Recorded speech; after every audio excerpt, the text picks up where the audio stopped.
Selamat datang di workshop online cara smart buat website. Masih bersama saya Wiri Saputra di Pondok Tutorial Channel.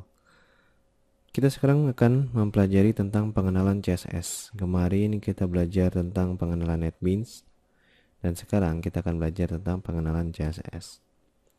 Nah, kita akan lanjutkan. Apa sih CSS? CSS adalah cascading style sheet, di mana biasanya digunakan untuk menghias tag-tag pada HTML.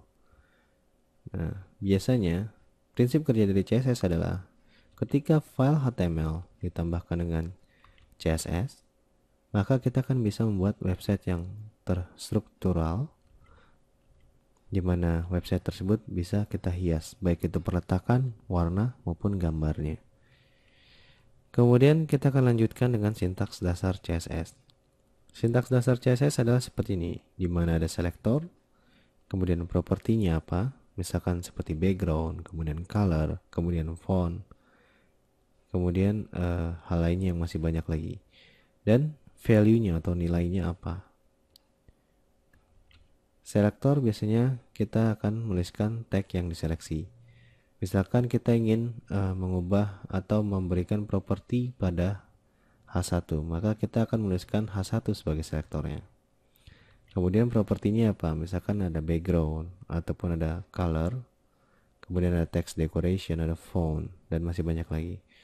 Dan untuk nilainya bisa berupa 12 pixel untuk yang nilainya berupa ukuran atau measure. Kemudian untuk color bisa hexacode ataupun nama dari color itu sendiri. Kemudian untuk text decoration misalkan, dan untuk text align ada propertinya masing-masing, dan setiap nilainya ini akan berbeda-beda tergantung dari propertinya itu apa. Tapi dengan yang kita memakai NetBeans nanti akan mudah. Jadi propertinya itu kita akan dipandu oleh NetBeans sehingga kita tidak salah dalam memasukkan nilai dari properti ini. Oke. Dan jangan lupa ekstensi dari file CSS ini adalah .css. Jadi nama filenya misalkan style.css ataupun custom.css. Anda harus menyimpannya dalam format .css sehingga nanti browser bisa mendeteksi code CSS Anda. Kemudian kita akan beralih ke cara embed CSS dalam HTML.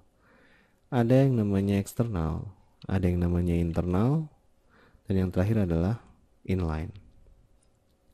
Untuk cara embednya kita akan mempelajari di praktikum kita dengan menggunakan NetBeans nantinya. Jadi sampai bertemu di pertemuan selanjutnya. Jangan lupa untuk subscribe, semakin banyak Anda mensubscribe video kami, dan undang juga semua teman-teman Anda ya, karena video ini gratis. Jadi alangkah baiknya jika kita bisa membuat website, tidak hanya kita sendiri tapi orang lain pun bisa ikut merasakan manfaat dari bagaimana cara membuat website. Saya Wiri Saputra undur diri, sampai jumpa di tutorial selanjutnya.